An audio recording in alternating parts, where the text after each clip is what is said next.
Good afternoon students. आज अपन फिर online classes में आपका स्वागत करती हूँ संस्कार भारती कॉलेज की तरफ से। तो देखो अपना जो टॉपिक चल रहा था वो क्या है, प्रायद्वीपीय पठारों से संबंधित टॉपिक है वो चल रहा था। उसके अंदर आज अपन क्या है, अरावली श्रेणी अरावली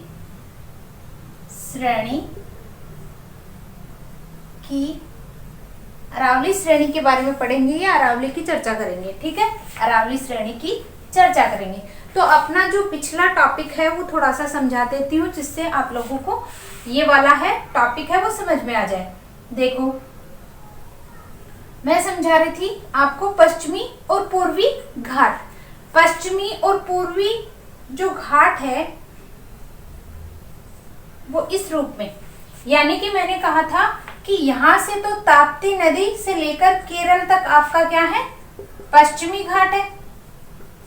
पश्चिमी घाट है यहां से तापी नदी से केरल तक, और यहां आपका उड़ीसा से महानदी से लेकर तमिलनाडु तक कौन सा घाट है, पूर्वी घाट। ठीक है, पूर्वी घाट ये अपना टॉपिक चल रहा था। उसके बाद में मैंने तुम लोगों को बताया था कि यहाँ पे आपका बीच में क्या है, नीलगिरी की पहाड़ियां हैं। नीलगिरी की पहाड़ियां,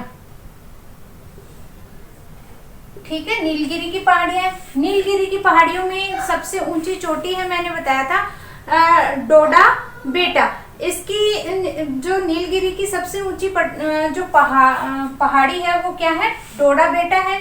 इसके अंदर अगर देखा जाए तो ये जो नीलगिरी की पहाड़ी है इसी के अंदर क्या है आपकी इलायची की पहाड़ियां, इलायची की पहाड़ी है वो आपकी नीलगिरी के नीचे आपकी क्या है, केरल वाले क्षेत्र के अंदर है। इलायची की पहाड़ी है वो मिलती है इसी क्षेत्र की। अगर आप आगे बात करते हैं नीलगिरी की पहाड़ी की, तो आपके इस क्षेत्र के अंदर मैंने आपको बताया था कि इसकी सबसे ऊंची चोटी है वो क्या है, नीलगिरी की पहाड़ी के अंदर आपकी जो नीलगिरी की पहाड़ी के अंदर कौन सी चोटी है आपकी, अन्नामलाई।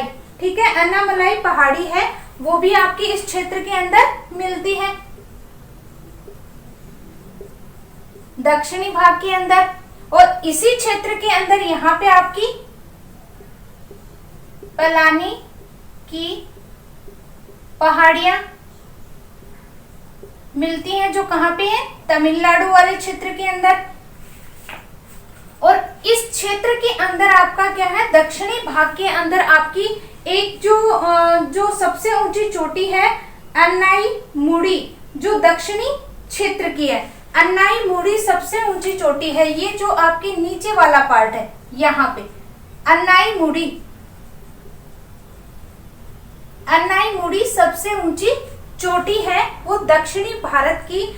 अन्नाईमुड़ी सबसे ऊंची चोटी है वो मानी जाती है, और ये क्या है, दक्षिणी भारत की सबसे ऊंची चोटी है। इसी के अंदर क्या है आपकी जो यहाँ पे पाल घाट पड़ता है, जो आपका पाल घाट है वो इस क्षेत्र के अंदर यहाँ पे जो क्या है, केरल और तमिलनाडु पाल घाट पड़ता है यहाँ पे, जो केरल और तमिलनाडु वाले क्षेत्र को जोड़ता है।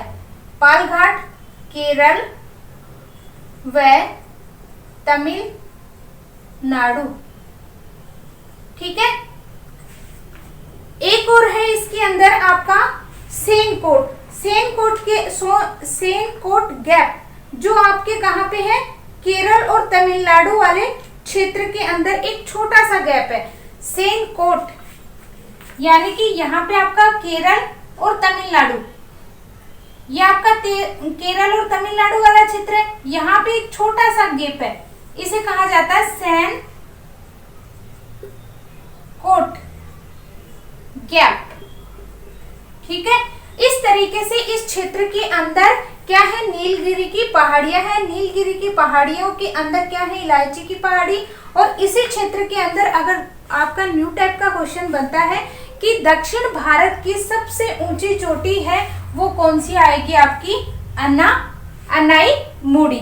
ठीक है, अनाईमुड़ी है, ये दक्षिणी भारत की सबसे ऊंची चोटी है, वो मानी जाती है। अब अपना क्या है? अरावली की श्रेणी। टॉपिक क्या है? अरावली की श्रेणी। किसके संदर्भ में पढ़ रहे हैं? प्रायद्वीपीय पठार। प्रायद्वीपीय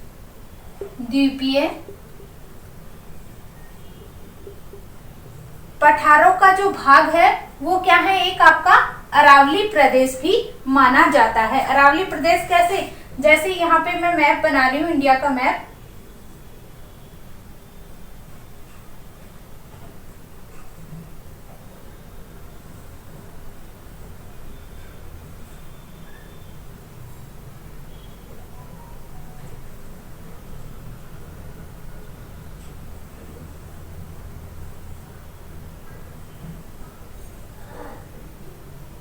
ठीक है, अगर इसका विस्तार देखते हैं अपन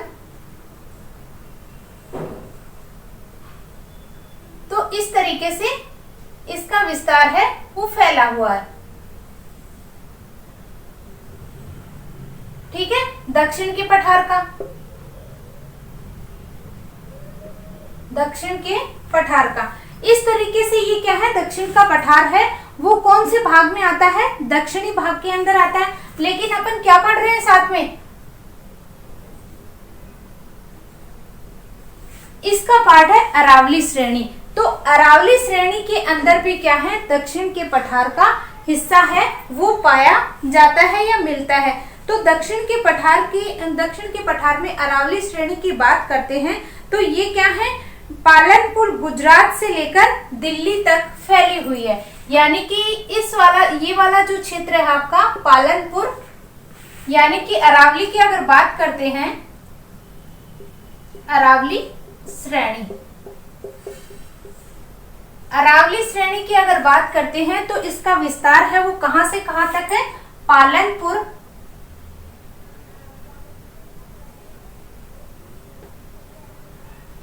पालनपुर गुजरात से लेकर आपका राजस्थान में तो कहां तक? राजस्थान का जो पार्ट है वो आपका है अलवर या झुंझुनू तक। ठीक है, अलवर झुंझुनू तक। और आगे ये क्या है? कहां तक निकलती है? दिल्ली के रायसीना राष्ट्रपति भवन तक। यानी कि अरावली श्रेणी की अगर अपन बात करते हैं किसमें? प्रायद्वीपीय पठार में, तो इसकी जो अरावली की जो श्रेणियां हैं वो कहां से कहां तक फैली हुई हैं? आपके गुजरात में पालनपुर से लेकर राजस्थान में आपका झुंझुनू वाला क्षेत्र है और दिल्ली के क्या है? रायसीना राष्ट्रपति भवन तक ये फैली हुई है। अगर इसकी आगे बात करते हैं तो इस क्षेत्र के अंदर सबसे ऊंची चोटी है अरावली की, वो कौन सी है? गुरु शिखर, जो राजस्थान का अरावली का कौन सा पार्ट है? दक्षिणी भाग के अंदर। दक्षिणी गुरु शिखर है वो क्या है? अरावली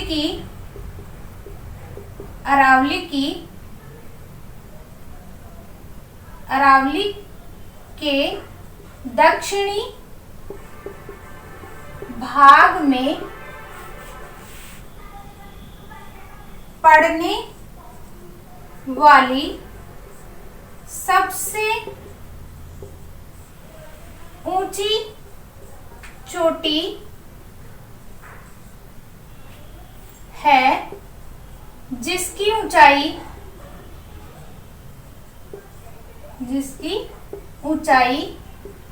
1722 मीटर या 27 मीटर मानी गई है।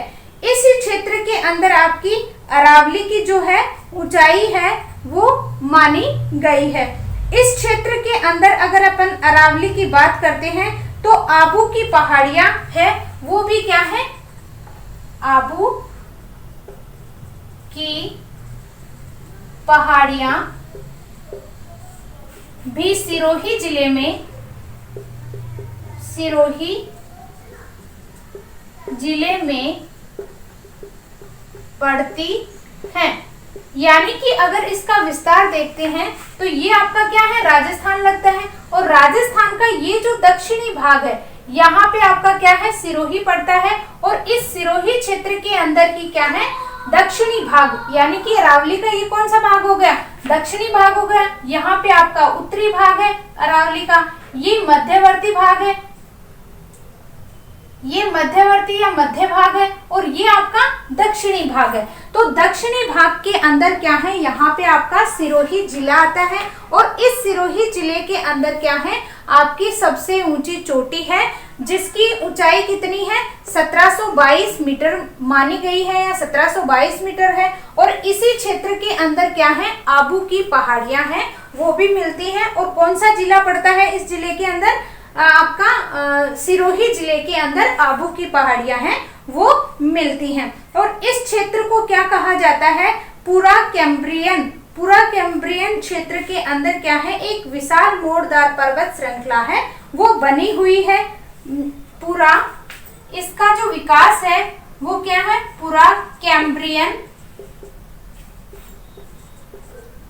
पूरा कैम्ब्रियन युग में मानी गई है। लेकिन ये क्या है, नवीन मोड़दार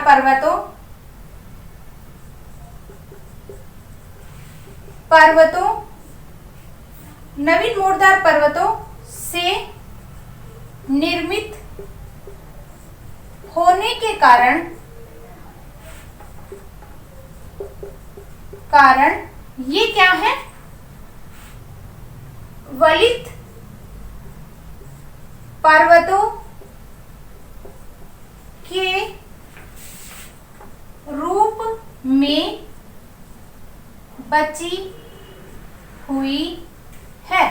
यानी कि इस क्षेत्र के अंदर क्या है, नवीन मोड़दार पर्वतों की श्रृंखला ये मानी जाती है। और ये क्या है, हिमालय क्षेत्र का एक भाग माना गया है। और इन्हीं क्षेत्रों को क्या है, अवशिष्ट पहाड़ी क्षेत्र के रूप में इन्हें भी माना जाता है। या वलित या आपकी सबसे पुरानी पर्वतमाला है वो इसी को माना गया है, एक अवशिष्ट के रूप में, अवशिष्ट पर्वत श्रृंखला के रूप में इसे माना जाता है। इसी की अगर बात करते हैं तो ये जो आपकी अरावली पर्वतमाला है इसको क्या कहा जाता है, जल विभाजक भी इसको नाम दिया जाता है। जल विभाजक कैसे कि ये जो आपकी मतलब अरावली पर्वतमाला है इसके अंदर क्या होता है कि ये क्या 50 सेंटीमीटर जो वर्षा रेखा है उसका निर्धारण करती है। इसलिए इस अरावली पर्वत श्रृंखला को क्या माना गया है, आपका जल विभाजक के रूप में ये कार्य करती है। और इसके क्या है, पश्चिमी क्षेत्र के अंदर क्या है, माही और लूनी नदी है वो निकलती है। किसके क्षेत्र में, आपकी जो अरावली है इसके पश्चिमी क्षेत्र में। ये जो अरावली है, अरावली का पश्चिमी क्षेत्र क्या है, इसी क्षेत्र में क्या है आपकी लूनी व माही दोनों नदियां हैं वो निकलती हैं। तो ये अगर लिख लिया हो तो आगे लिखवा देती हूँ। अगर इसका स्क्रीनशॉट लेना चाहते हो तो स्क्रीनशॉट ले लो, आगे लिखवा देती हूँ थोड़ा।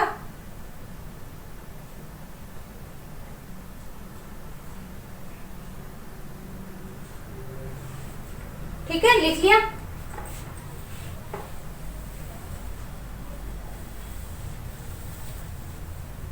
यानी कि जो अरावली के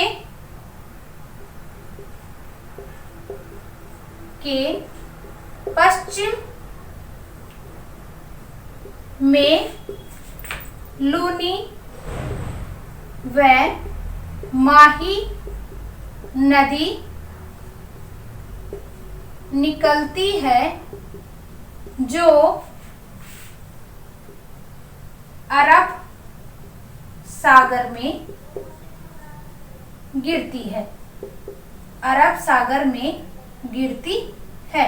यहाँ पे आपका क्या है, अरब सागर, यानी कच्छ की खाड़ी से होती हुई इस साइड ये अरब सागर में गिर जाती है। ठीक है, अरब सागर के अंदर गिर जाती है। कौन सी नदी? लूनी और माही नदी। और इसी के क्या है, इस अरावली के क्या है, पूर्वी भाग में अगर देखा जाए पूर्वी क्षेत्र के अंदर तो कौन सी नदी बहती है? बनास नदी बहती है।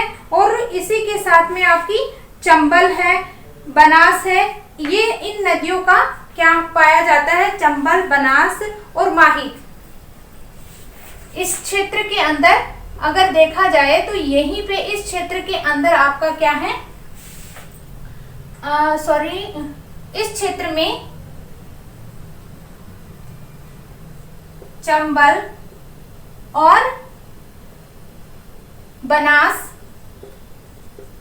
चंबल बनास नदियों का बहाव क्षेत्र भी माना जाता है। ठीक है, और इसके अंदर क्या है? बनास का मैदान, बनास का मैदान, चंबल का मैदान,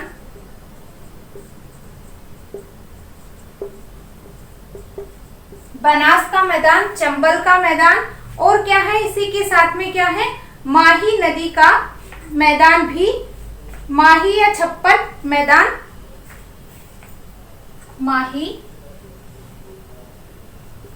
माही या छप्पन का मैदान शामिल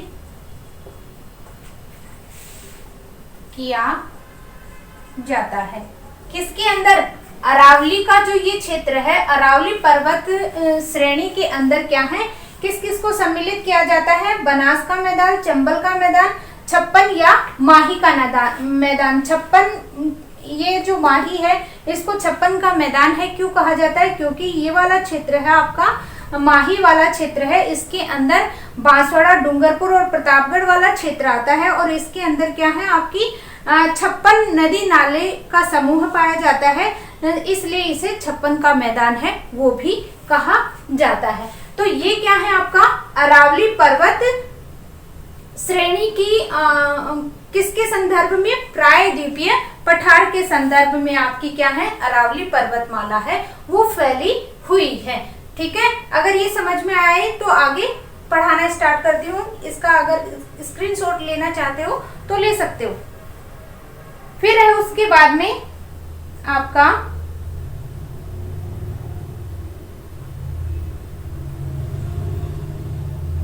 मालवा का पठार।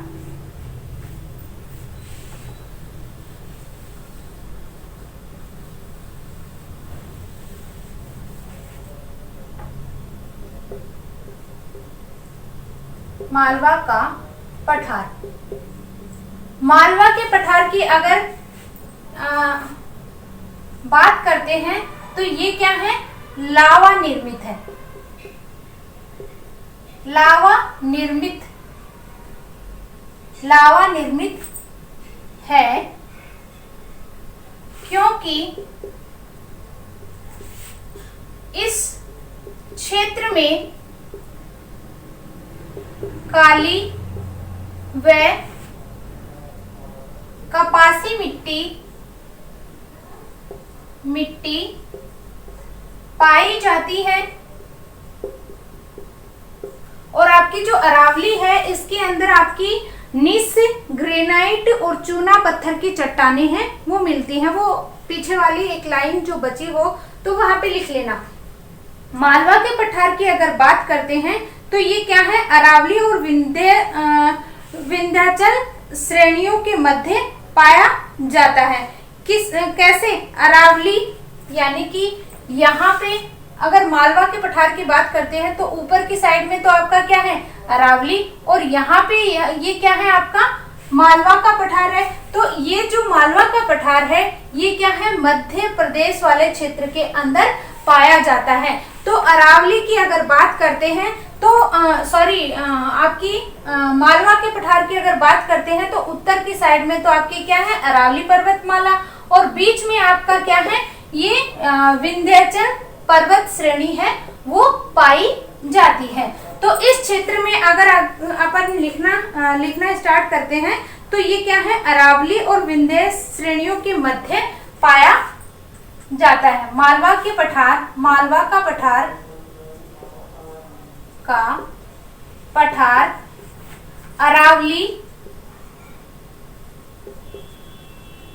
अरावली व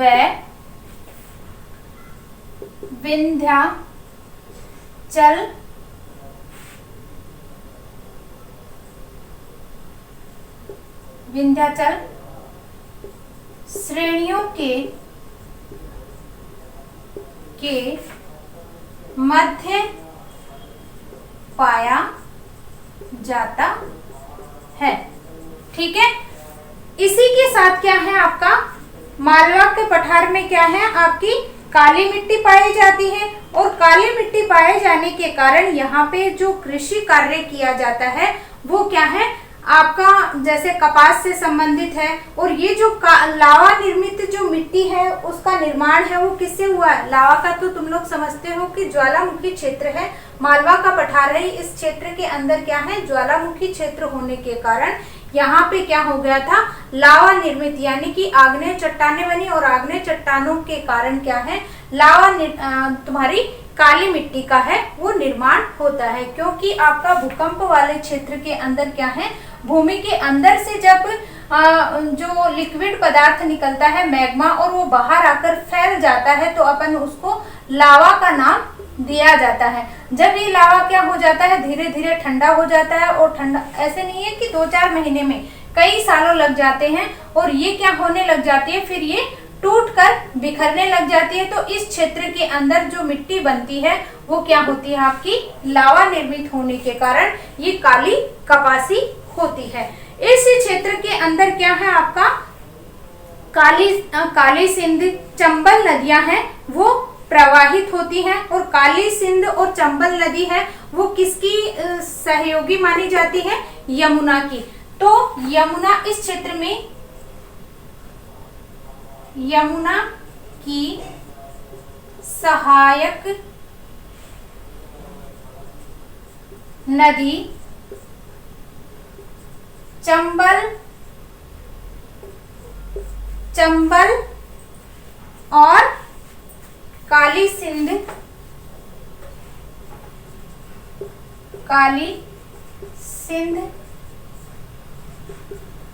नदियों को माना है। ठीक है, इसी क्षेत्र के अंदर क्या है? आपकी इसी क्षेत्र में आपकी क्या है? बुंदेलखंड, बघेलखंड क्षेत्र है वो पाया जाता है, या पठार है वो मिलते हैं। बुंदेलखंड और बघेलखंड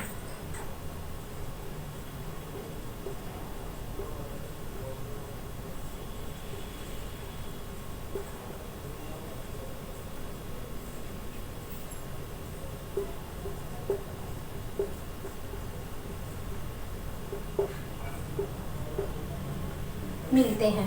ठीक है, अगर इसको लिखना चाहो तो लिख सकते हो।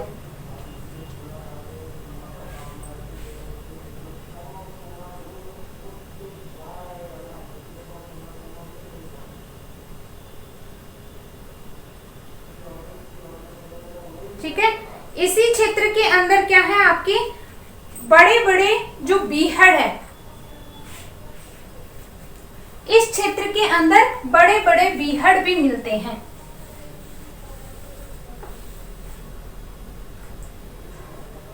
इस क्षेत्र में बीहड़ मिलते हैं, क्या होते हैं, बीहड़।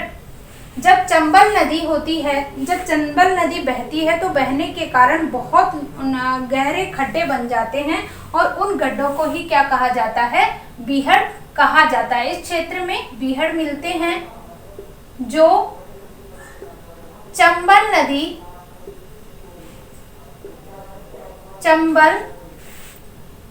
नदी के द्वारा बनाए जाते हैं। ठीक है, चंबल नदी के द्वारा बनाए जाते हैं। इसी क्षेत्र के अंदर क्या है आपका जो एक क्या बनता है, इस क्षेत्र के अंदर आपके अनेक प्रकार के जो श्रेणियां हैं, जैसे विंध्याचल श्रेणी, कैमूर श्रेणी, भंडेर श्रेणी इसी क्षेत्र के अंदर आती हैं। इस क्षेत्र की विंध्याचल पर्वत है,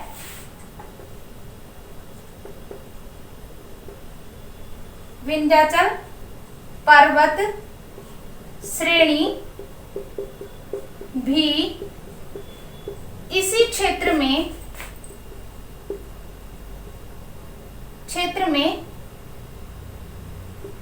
पाई जाती है।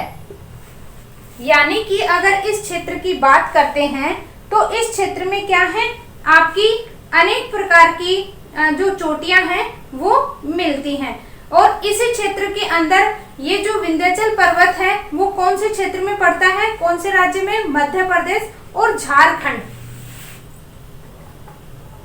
मध्य प्रदेश व झारखंड राज्य में आते हैं। कौन सी श्रेणी, विंध्याचल पर्वत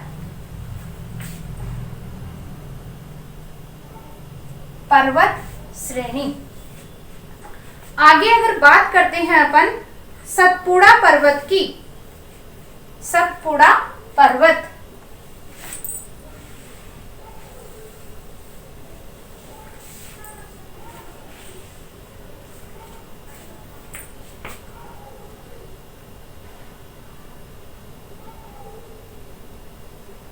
सतपुड़ा पर्वत की।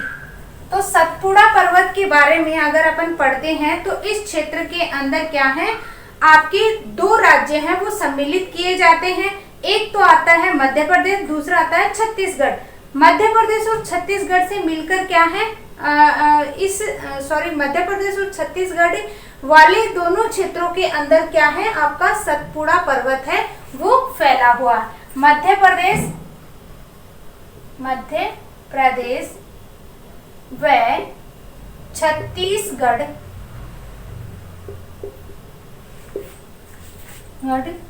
राज्य के अंदर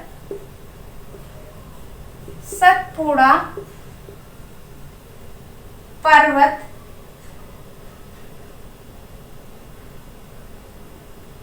फैला है या इसका विस्तार पाया जाता है।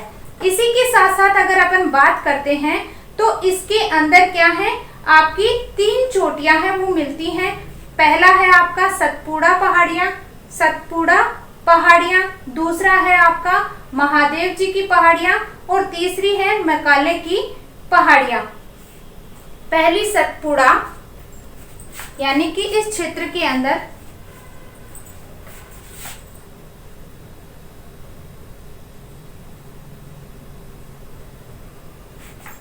ये जैसे आपका कौन सा क्षेत्र है, ये यहाँ पे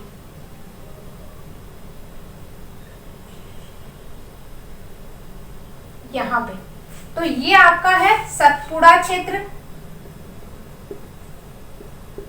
सतपुड़ा पर्वत श्रेणी। और दूसरी है आपकी महादेव पर्वत या पहाड़ी। और तीसरी है मैकाले पहाड़ी।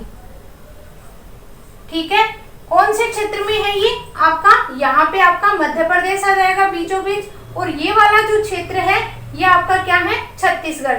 तो कौन से क्षेत्रों में फैली है? मध्य प्रदेश प्लस छत्तीसगढ़ राज्य के अंदर इस रूप में है ये फैली है। अगर मध्य भारत यानी कि मध्य भारत, ये मध्य भारत हो गया बीचों बीच, मध्य भारत की अगर सबसे ऊंची चोटी है वो अगर पूछी जाती है तो क्या है आपकी? धूपगढ़ जो चोटी है वो मानी जाती है। इस क्षेत्र के अंदर ही क्या है? पंचमढ़ी है जो मध्य भारत की हिल स्टेशन कहलाती है। इस क्षेत्र के अंदर लिखना चाहो तो लिख सकते हो कि ये क्या है आपकी? इस क्षेत्र के अंदर आपका पंचमढ़ी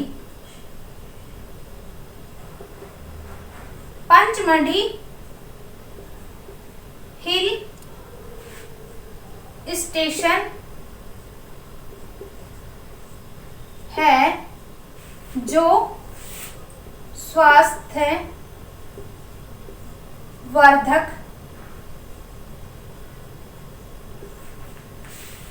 मानी जाती है। यानी कि जो आपकी मध्य भारत की यानी कि भारत के बीचों बीच जो पर्वत श्रृंखला है वो कौन सी फैली है? सतपुड़ा। ठीक है, इस तरीके से फैली हुई है सतपुड़ा। ये कौन से राज्य में पड़ती है आपका? मध्य प्रदेश और छत्तीसगढ़ में। आपकी इसकी तीन क्या है? चोटियां हैं। सतपुड़ा पर्वत, दूसरी है आपकी महादेव और तीसरी है मैकाले। तो ये जो आपकी क्या है? बीच वाले क्षेत्र के अंदर आपकी एक पंचमढ़ी, आपकी धूपगढ़ जो आपका एक क्या पाया जाता है? भारत की सबसे, मध्य भारत की सबसे ऊंची चोटी है धूपगढ़। एक बार लिख लो, धूपगढ़ मध्य भारत की सबसे ऊंची चोटी है जिस पर क्या बना हुआ है? पंचमढ़ी हिल स्टेशन बना हुआ है। और वहां पे अगर कोई भी क्या होता है? बीमार व्यक्ति होता है, अगर वहां पे घूमने जाता है तो उसके लिए क्या है? ये स्वास्थ्य वर्धक मानी जाती है कि अधिकतर लोग हैं वो क्या है? घूमने के लिए कहां पे जाते हैं? पंचमढ़ी क्षेत्र के अंदर जाते हैं। अगर इस क्षेत्र के अंदर अगर बात की जाए तो ये क्या है? इसी क्षेत्र के अंदर आपकी क्या है? दो नदियां, मध्य प्रदेश की अमरकंटक से आपकी दो नदियां निकलती हैं। कौन कौन सी? आपकी नर्मदा और सोन। यहां से आपकी अमरकंटक, और अमरकंटक से क्या है? आपकी दो नदियां हैं वो प्रवाहित होती हैं, सोन नदी और दूसरी आपकी कौन सी है? नर्मदा नदी। यानी कि अगर आप लिखना चाहो तो इस क्षेत्र के अंदर अमरकंटक से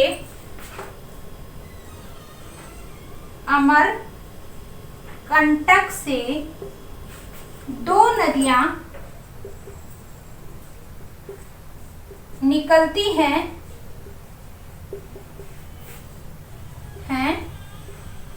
एक तो सोन व दूसरी है आपकी नर्मदा। ठीक है, दो नदियां प्रवाहित होती हैं अमरकंटक से, एक सोन नदी और दूसरी है आपकी नर्मदा नदी। तो इस तरीके से आपका क्या है? सतपुड़ा पर्वत श्रेणी का विस्तार है वो पाया जाता है। अगर इसके विस्तार की बात की जाए तो इसके लिए कहा जाता है कि ये क्या है? एक आपकी भ्रंश या लोक पर्वत के रूप में माना जाता है। कौन सी पर्वत श्रृंखला? सतपुड़ा पर्वत को लोक पर्वत या भ्रंश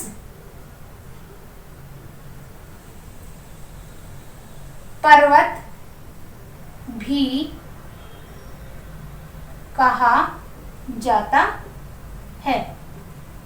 भ्रंश या ब्लॉक पर्वत क्या होता है, यानी कि जैसे मान लो कोई भी पर्वतीय क्षेत्र है, इस तरीके से कोई भी एक पर्वतीय क्षेत्र बना हुआ है, ठीक है, ऐसे पर्वतीय क्षेत्र बना हुआ है, तो या तो क्या होता है, ये दोनों क्षेत्र, ये जो दोनों क्षेत्र हैं ये नीचे की ओर खिसक जाए, ठीक है, किसी भी विवर्तनिक घटना के कारण, या तो ये क्या होते हैं, नीचे की ओर खिसक जाते हैं, ठीक है, जिसके कारण ये जो पर्वतीय भाग है वो क्या है, ऊपर उड़ जाता है और उसे ही क्या ब्लॉक या भ्रंश कहा जाता है।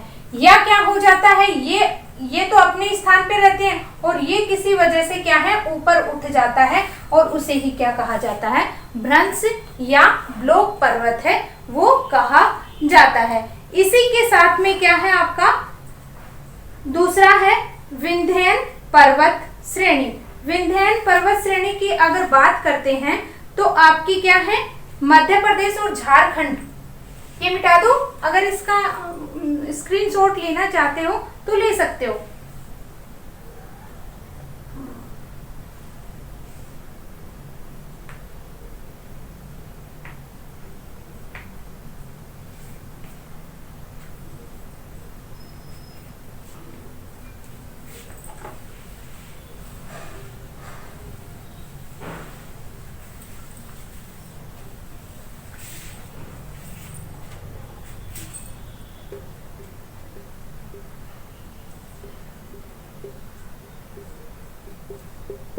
विंध्यन पर्वत श्रेणी, विंध्यन पर्वत श्रेणी के लिए क्या है, ये आपका मध्य प्रदेश और झारखंड से मिलकर बना है या इस क्षेत्र में पाया जाता है।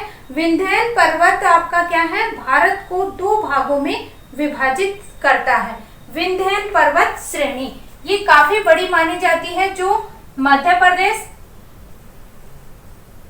विंध्यन पर्वत श्रेणी आपकी मध्य प्रदेश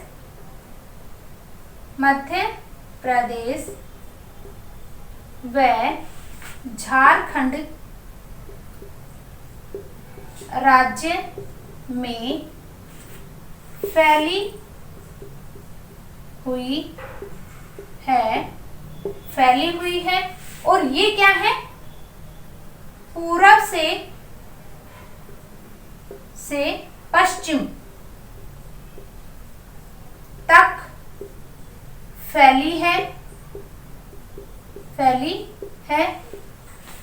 इसके विस्तार की अगर बात करते हैं तो ये क्या है, एक भारत को, यानी कि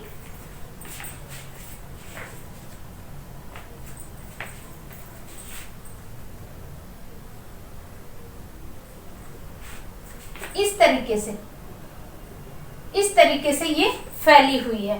तो इस तरीके से फैले होने के कारण क्या है आपका, ये तो इधर की साइड क्या हो गया, मध्य प्रदेश, और यहाँ पे आपका झारखंड, यानी कि ये आपका पश्चिमी भाग हो गया और ये पूर्वी भाग हो गया। और इस क्षेत्र के अंदर क्या है, आपकी विंध्यन पर्वत श्रेणी है वो फैली हुई है। इसके लिए कहा जाता है कि अगर मान लो उत्तर और दक्षिण की बात करते हैं तो ये आपका भारत का कौन सा पार्ट हो गया, उत्तरी पार्ट, और ये आपका दक्षिणी पार्ट। इसलिए विंध्यन पर्वत श्रेणी है, विंध्यन पर्वत जो है उसके लिए कहा जाता है कि ये भारत को दो भागों में विभाजित कर रही है, उत्तरी भाग और दक्षिणी भाग, और दो राज्यों के अंदर फैली हुई है। इसी के साथ साथ अगर इसकी बात करते हैं तो इसके लिए कहा जाता है कि इसके अंदर बेसाल्ट चट्टानों के द्वारा इसका निर्माण है वो हुआ है। इसी क्षेत्र के अंदर क्या है आपका गिरि पर्वत पाया जाता है। इसके अंदर क्या है, कौन कौन सी चट्टान पाई जाती है, बेसाल्ट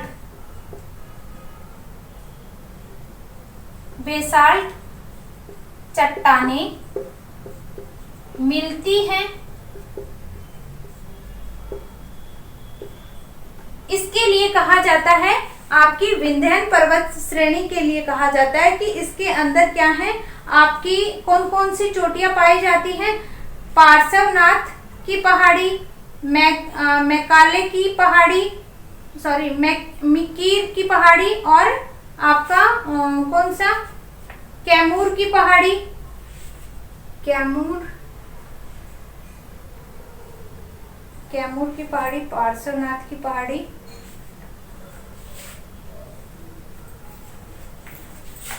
यहाँ पे आपका पार्श्वनाथ,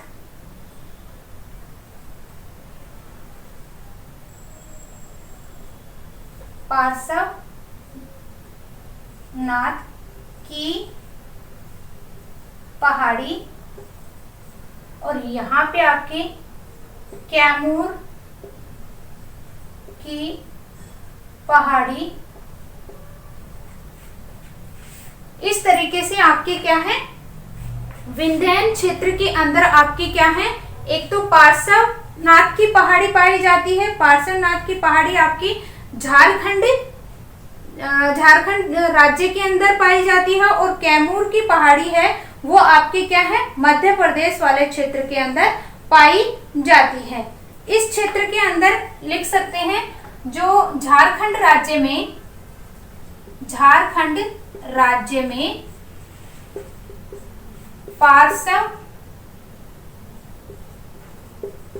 पार्श्वनाथ की पहाड़ियां व मध्य प्रदेश में कैमूर की पहाड़ियां मिलती हैं। ठीक है। अगर इसकी विशेषता के रूप में देखा जाए तो ये क्या है, भारत को दो भागों में विभाजित कर रही है। विभाजित करने के साथ साथ में ये क्या है, आपकी इसके अंदर बेसाल्ट चट्टानें हैं वो पाई जाती हैं। इसी के साथ साथ क्या है, आपकी अनेक प्रकार की चट्टानें, जैसे आपकी ग्रेनाइट चट्टान है वो भी पाई जाती है थोड़ी बहुत। और इसी के साथ क्या है, इसमें दो आपकी चोटियां पाई जाती है, मैकाले और कैमूर की पहाड़ी, और दो राज्य के अंदर ये फैली हुई है। अगर इसको लिखना चाहते हो तो लिख सकते हो।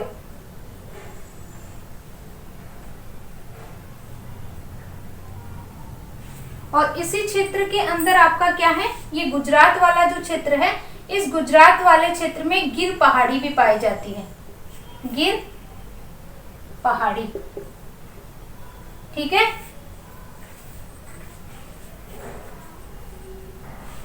गिर पहाड़ी है वो पाई जाती है।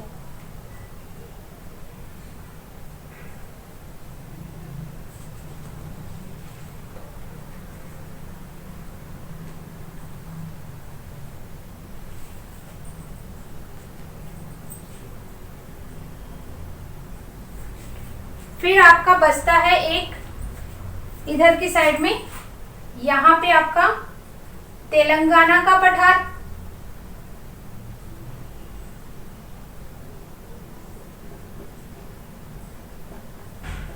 तेलंगाना का पठार, यहाँ पे आपका महाराष्ट्र का पठार, महाराष्ट्र का पठार, और तमिलनाडु का पठार इस वाले क्षेत्र में।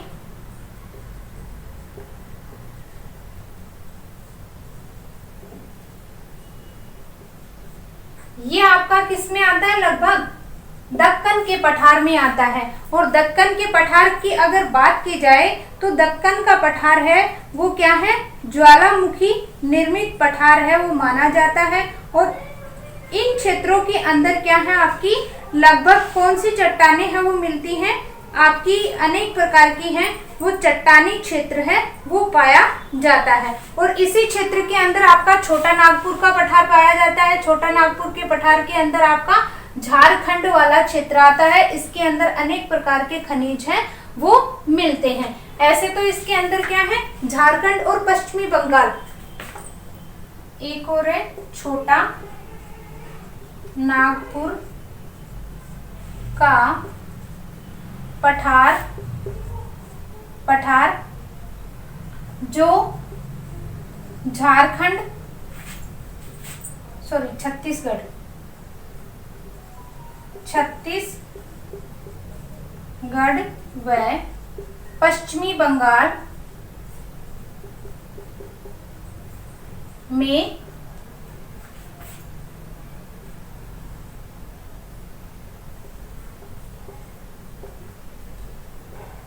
मिलता है और इसे खनिजों का भंडार कहा जाता है। किसे? छोटा नागपुर के पठार को क्या कहा जाता है? खनिजों का भंडार है वो कहा जाता है। इसी क्षेत्र के अंदर अगर अपन बात करते हैं तो सबसे पहले अपन ने क्या पढ़ा था? प्रायद्वीपीय पठार के अंदर क्या है? प्रायद्वीपीय। प्रायद्वीपीय क्यों है ये पहाड़ी क्षेत्र? प्रायद्वीपीय है वो क्यों कहा गया? क्योंकि प्रायद्वीप का मतलब क्या है? जब यहाँ देखो, ये आपका राजस्थान अरावली प्रदेश है, इधर ऊपर की साइड में देखो, नीचे आपका क्या लगता है? हिंद महासागर, हिंद महासागर। यहाँ पे क्या लगती है आपकी? बंगाल की खाड़ी, बंगाल की खाड़ी। और यहाँ पे आपका क्या आता है? अरब सागर। ठीक है, एक तो होता है आपका द्वीप और एक होता है आपका महाद्वीप, प्रायद्वीप, सॉरी प्रायद्वीप। दोनों में अंतर क्या है? द्वीप के लिए तो क्या कहा जाता है? जैसे यहाँ पे कोई एक द्वीप है और इसके चारों तरफ क्या है? पानी पानी है, तो उसे तो अपन क्या कह देंगे? द्वीप कह देंगे। क्योंकि एक ऐसा क्षेत्र, एक ऐसा कोई भी क्षेत्र, चाहे वो स्थल हो, स्थल क्षेत्र के चारों ओर क्या होता है? पानी पाया जाता है, तो उसे अपन क्या कह देते हैं? द्वीप कहते हैं। लेकिन प्रायद्वीप किसे कहा जाता है? जिस स्थल भाग के तीन ओर क्या होता है? पानी होता है, उसे क्या कहते हैं? प्रायद्वीप कहा जाता है। जैसे प्रायद्वीपीय पठार इसका नाम है वो क्यों पड़ा? क्योंकि इस क्षेत्र के अंदर क्या है? तीनों और एक साइड में अगर देखा जाए तो आपका दक्षिणी पश्चिमी क्षेत्र में क्या है आता है? अरब सागर, दक्षिणी भाग के अंदर हिंद महासागर, पश्चिमी और पूर्वी और दक्षिणी भाग के अंदर आपकी बंगाल की खाड़ी लगती है। तो इस वाले पार्ट को क्या कहा जाता है? प्रायद्वीप है वो कहा जाता है, इसलिए इसको प्रायद्वीपीय क्षेत्र कहा जाता है। और इसके अंदर बहुत सारे आपके पर्वतीय क्षेत्र हैं वो पाए जाते हैं। भारत की क्या है? लगभग क्या है? 16 लाख वर्ग किलोमीटर में ये फैला हुआ है। और भारत का सबसे बड़ा जो भौतिक प्रदेश है वो क्या है? आपका प्रायद्वीपीय पठार है वो माना जाता है। और इसी को क्या है? प्राचीनतम भौतिक प्रदेश के रूप में भी माना जाता है। तो इस तरीके से क्या है? आपके पहाड़ी क्षेत्र हैं, इसका अध्ययन अपन ने कर लिया है। आज ये टॉपिक है वो कंप्लीट हो चुका है आपका। आगे दूसरा कल अपन भौतिक प्रदेश है वो उठाएंगे, उसकी चर्चा करेंगे। उसके अंदर आपका प्रायद्वीपीय पठार के साथ में आपका जो छोटे छोटे द्वीप है, जैसे इधर की साइड में आपका ये कौन सा पार्ट हो गया? पश्चिमी और दक्षिणी। ठीक है, यहाँ पे आपका कौन सा द्वीप लगता है? लक्षद्वीप। और इधर की साइड में आपका अंडमान व निकोबार द्वीप। तो जो आपके छोटे छोटे द्वीप समूह हैं उनकी कल अपन चर्चा करेंगे। आज के लिए बस इतना ही। Thank you.